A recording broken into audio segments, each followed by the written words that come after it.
This episode of Duty Calls BS Falls is brought to you by Within Your Reach Marketing, located in Arthur, Illinois. Lexi Taylor and her team bring a variety of marketing services to small and medium businesses located in Illinois, including social media management, website creation, print media, and marketing consulting. Are you a small business looking for change in 2026? Give Lexi and her team a shout out on Facebook, Instagram, or their website, withinyourreachmktg.com. From Chicago to Cairo, Within Your Reach Marketing is here to help the small business owners who aren't sure where to start and help their dreams grow. Planning your next getaway? Let Travel Simple for You handle the details so you can focus on the memories. Owned by Gigi Henderson and located in Tuscola, Illinois, Travel Simple for You is dedicated to creating the vacation of your dreams. Whether it's a family adventure, a romantic escape, or a group experience like river cruises, ocean cruises, and guided land tours. See what trips are currently available or book your personalized travel consult today at TravelSimpleForYou.com. Your dream vacation starts with Travel Simple for You.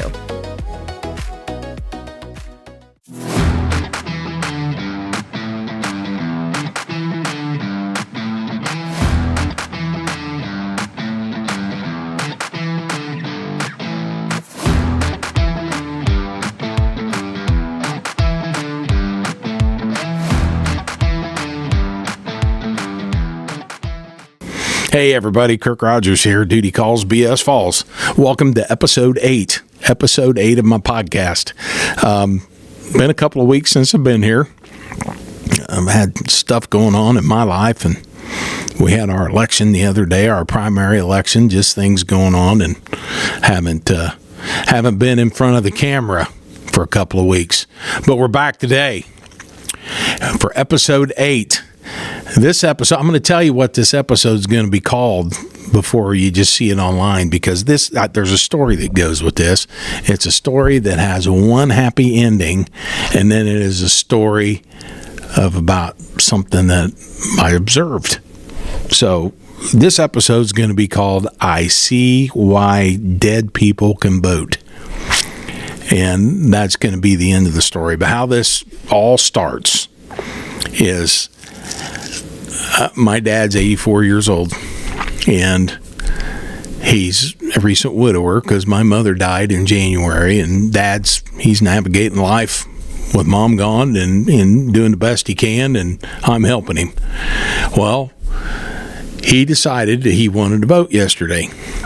Now, you got to keep in mind, my mother he took care of my mom for 4 years, and from the day my mother died and the 4 years prior to that, my dad took care of my mom, and the only time he left home was to go get the mail or go get groceries or supplies that they needed. The rest of the time, he was real diligent about being there, taking care of mom and protecting her.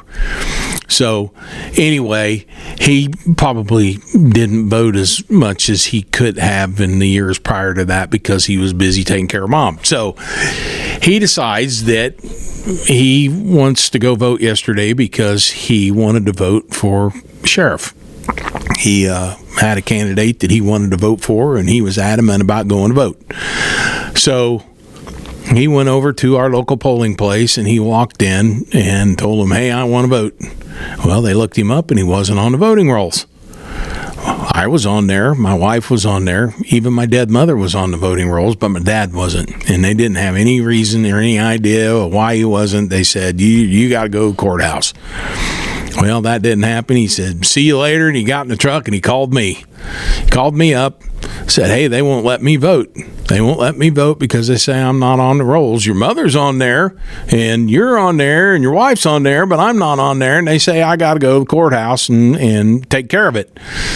I said, "Well, you want me to come get you, take you to the courthouse?" "No, I don't want to go to the courthouse. It's a pain in the butt going in there because you got to jump through all these hoops and got to take all the stuff out of your pockets and quote unquote from dad. Then they make you shit on the floor. Then they'll let you go where you want to go."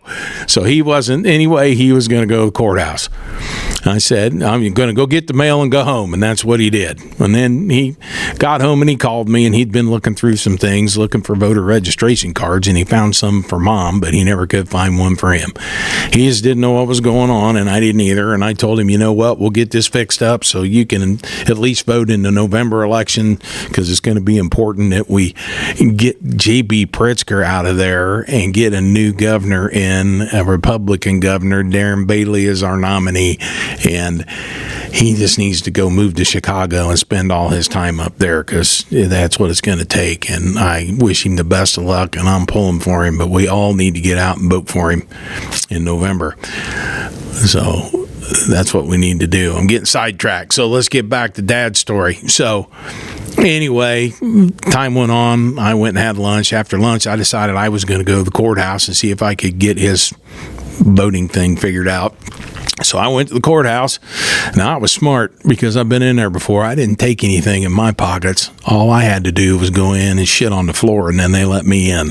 So I got that taken care of, and I went up to the clerk's office. I walked in. The lady that takes care of elections was standing there. I've known her all my life, practically. She said, "Hey, how you doing?" I said, "I'm doing good. You're just the person I need to see." She goes, "What's going on?" And I go, "Well, Dad tried to vote, and they told him he wasn't on the voter roll." She goes, "Well, come back here and let's run him, and we'll see just what's going on." So she puts the name in, and two names pop up. And she goes, "Well, does your dad live in a nursing home?" I said, "No, my dad lives in the house he's lived in for 55 years, and he's never not lived anyplace else."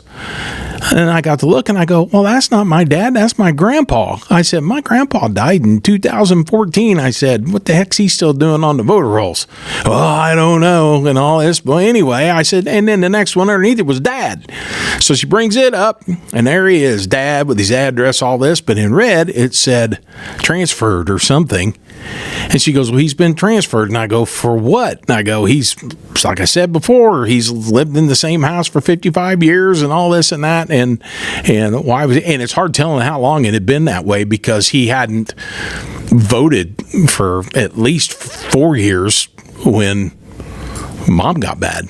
So, I mean, it's hard telling how long it had been that way. Well, I said, "No, he lives in the same place and all this and that." And she goes, "Well, I can just change." She didn't know why it's done. She goes, "I can change it right here." So she changed it to active. And she goes, "You bring him to the courthouse, he can vote." And I go, "That's the other problem. He's not coming to the courthouse to vote. He doesn't want to come here because he doesn't like taking the stuff out of his pockets and shitting on the floor and all that stuff." So anyway, I said, "Can he vote in his polling place?" And she goes, "Yes, he can. You have the judges over there call me, and we'll get it squared away where he can fill out an affidavit and a new voter application thing, a generic one, and he can vote." I said, "Perfect." So I left. I called Dad, told him I was coming to get him to go vote. And I stopped by the polling place and told them what was happening, and I'd been there. They need to call and such. And I went and picked Dad up. We went over, and this is where it's going to get to the happy ending of this story. I picked Dad up. We went over, filled out some paperwork. He was able to cast his vote and get it in the computer, and he got that taken care of. So I was glad that I could help him get that done, and he was able to exercise his right and vote for the person that he wanted to in our sheriff's race. So I took him back home, and that's the happy ending of that. The rest of the story that I'm going to go with is about seeing my grandfather's name on there. And that's what prompts the name of the podcast, I See Why Dead People Can Vote. Now, you think about this. My grandfather's in there, who's been gone since 2014. My grandmother's in there, who's been gone since 2018. My mother's in there, who's been gone since January. Now, I can understand my mother better than the others because she's only been gone a couple of months.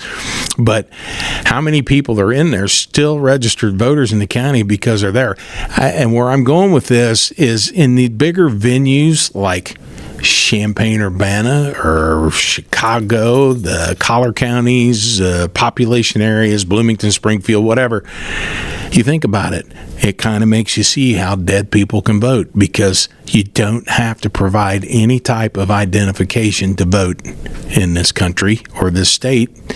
And it'd be easy to go in and say you're somebody and give that address of that person, and then they have you sign, but you could forge that signature pretty easy or get it close enough. They're not going to look.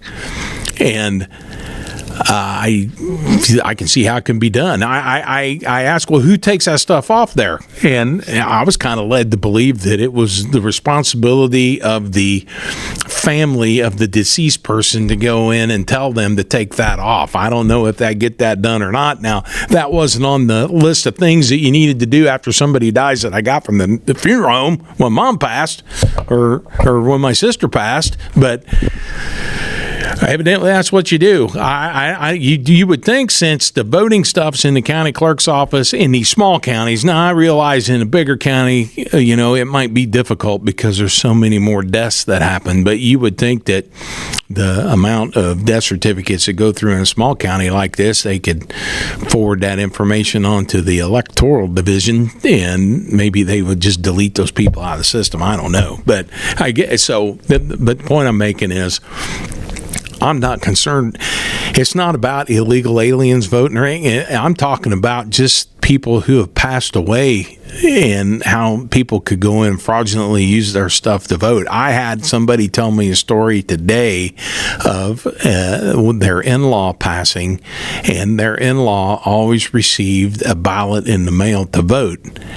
And after the in-law passed, they kept getting the ballots in the mail to vote. Well, this person called the courthouse, and they're like, hey, ain't our problem. You got to take care of it. You come in and take it. So basically what it is the person who told me this story said, I simply could have opened that ballot up. I could have voted for my dead in-law and sent that ballot in, and they never would have known.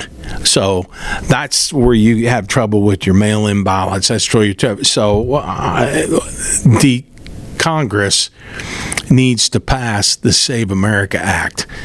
It's not just targeted at illegal aliens not voting. It's also so dead people can't vote, or people. There needs to be more control over it. It's not about rigging elections. It's not about any of that. It's about keeping people from cheating in an election, in my opinion.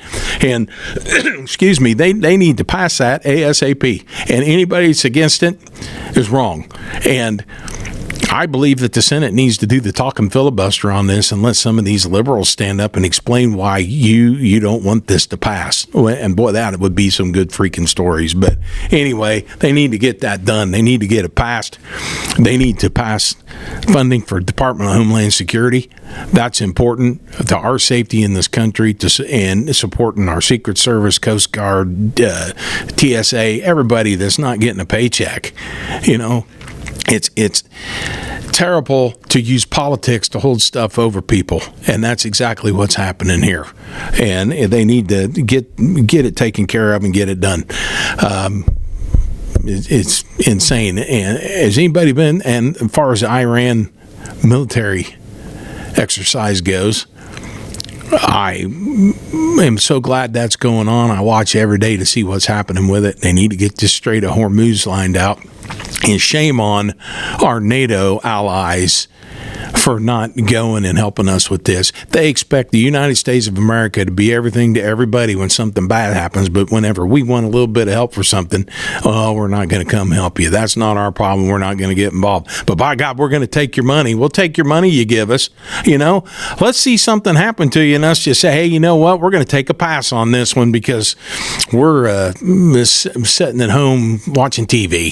Whatever. It's just it's crazy that they would do that to us. And I mean, we bailed people's ass out in 2 world wars, but they don't care. And I just think it's awful that NATO doesn't come in and help with that.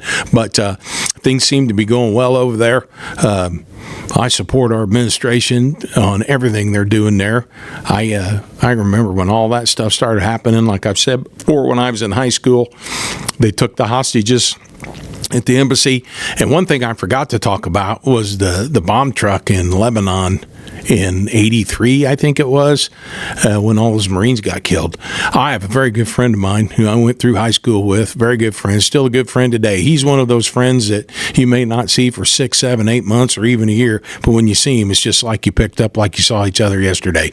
He's my good friend, and his, I guess it's his wife now. I don't know that they are his significant other for sure. Her first husband was one of those Marines that was killed in that bombing in Lebanon in 83. And so that kind of is close to home. And then another friend of our family, our daughters played softball together and stuff. He was a Marine, and he actually grew up with and went into the Marines with the man that I'm talking about that was killed when that bomb truck blew in. So, everybody should think about that. Iran's been nothing but a terrorist state for 47 years, and they needed to be dealt with. And the mission of this military operation has been very clear to me from the start. Some of the liberals and the Democrats are having trouble grasping hold of it, but it's been very clear to me. It's so Iran can't have a nuclear weapon, and it's so this terrorist stuff stops, and so everybody can live in peace over there. And they were the big instigator, and their sleeper cells are the big instigator of it all. And if they blow them all to hell, well, that's just the way life is.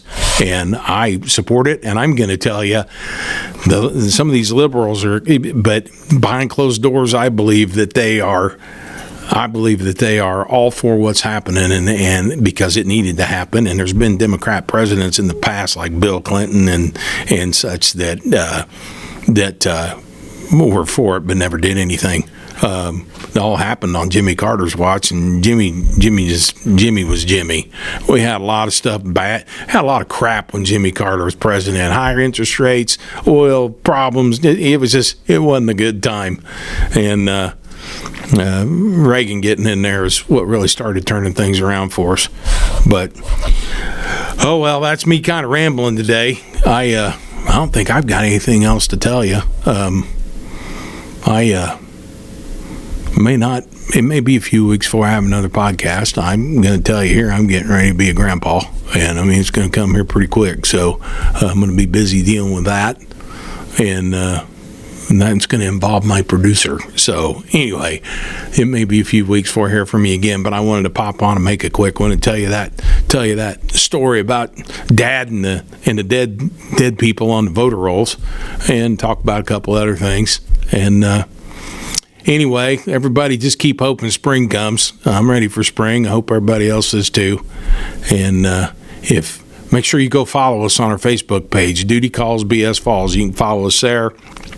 You can follow us on Podbean, Spotify, Apple, whatever it is. There's all kinds of places, like and share us, and appreciate any feedback if anybody's got. If anybody's got a topic they want to come on the podcast for, get a hold of us. I mean, we'll look at it and we'll bring you on. I like to sit around and talk to people about different stuff. I've been getting a few suggestions, and some of them are pretty good suggestions, and some of them aren't so good, but, I listen to them. So anyway, I'm going to let you go, and I'll talk to you next time on Duty Calls BS Falls. And remember, you don't have to take shit from anybody. We'll see you soon. Looking for something sweet to brighten your day? Stop by Dessert First Bakery in downtown Tuscola, located at 117 West Sales Street. From warm, fresh baked morning muffins to delightful afternoon cookies and macarons, there's always something delicious waiting for you. Owned by Samantha Baird, this beautiful new bakery in downtown Tuscola is bringing all of the feel of urban city bakery with the small town atmosphere. Whether you're treating yourself or grabbing something to share, Dessert First has a flavor for every craving. They're open Thursday through Sunday, so swing in, indulge a little, and remember, at Dessert First Bakery, dessert isn't just a treat, it's a priority. Stop by and see them at Sam's brand new storefront. Do you love to cook and bake? Why not have the kitchen of your dreams and stock up with Pampered Chef this season?